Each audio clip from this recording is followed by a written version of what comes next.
नाव श्रीकांत पुरुषोत्तम पुजारी. हे काळाराम मंदिर आहे. हे राम लक्ष्मण सीता समोर मारुती या चारी मूर्ती स्वयंभू आहे. या कुणी बनवलेल्या नाही आहे. इथे गंगा गोदावरी नदी इथे ह्या सापडलेल्या मूर्ती आहेत. वाळूच्या मूर्ती, काळ्या मूर्ती म्हणून काळाराम म्हणतात. मंदिराला 300 वर्ष झाली. पेशव्यांचे सरदार होते रंगराव ओडेकर, त्यांनी हे मंदिर बांधलेलं आहे. त्याच्या आधीच्या मूर्ती या 1000-1200 वर्षापूर्वीच्या. राम इथे वनवासाला आले होते 2.5 वर्ष. त्या जागेवर हे मंदिर बांधलेलं आहे. या मूर्तीचं वैशिष्ट्य असं आहे की सगळीकडे धनुर्धारी राम असतात, परंतु इथे धनुर्धारी राम नाही. इथे एक हात छातीवर आहे आणि एक चरणाकडे, जो माझ्या चरणाशी येईल त्याच्यासाठी मी समर्थ आहे गो असं अभय दिलेलं आहे त्यांनी, आणि असे अभय मुद्रा आहे.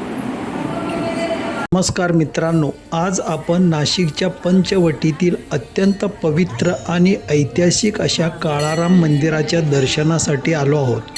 प्रभू श्रीरामाच्या काळ्या दगडातील भव्य मूर्तीमुळे या मंदिराला काळाराम हे नाव प्राप्त झाले आहे. हे मंदिर केवळ श्रद्धेचे केंद्र नाही, तर भारताच्या सामाजिक आणि सांस्कृतिक इतिहासाचेही एक महत्त्वपूर्ण स्मारक आहे.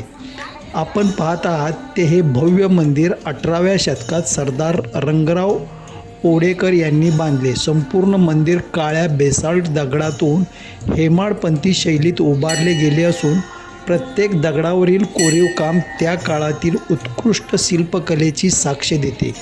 सुमारे 70 फूट उंच कळस, मजबूत तटबंदी आणि चारही दिशांनी असलेले प्रवेशद्वार मंदिराच्या भव्यतेत अधिक भर घालतात.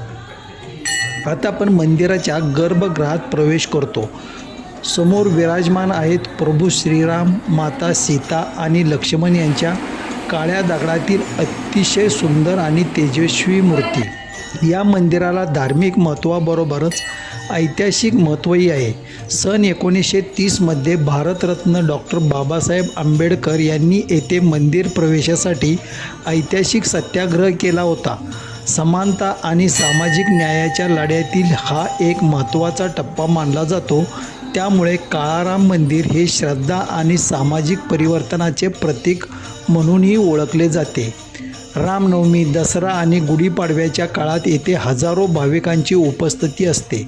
भजन, कीर्तन, मंत्रोच्चार, आरती आणि श्रीरामाच्या भव्य रथोत्सवामुळे संपूर्ण परिसर भक्तिरसाने भारून जातो. मंदिराच्या अगदी जवळच रामकुंड, सीतागुफा, पंचवटी, सुंदर नारायण मंदिर, कपालेश्वर मंदिर, गोराराम मंदिर यासारखी अनेक पवित्र स्थळे असल्यामुळे नाशिकची यात्रा अधिक समृद्ध आणि संस्मरणीय ठरते. जर तुम्ही नाशिकला भेट देणार असाल तर काळाराम मंदिराचे दर्शन नक्की घ्या. येथे इतिहास, अध्यात्म, वास्तुकला आणि भक्ती यांचा अद्वितीय संगम अनुभवायला मिळतो.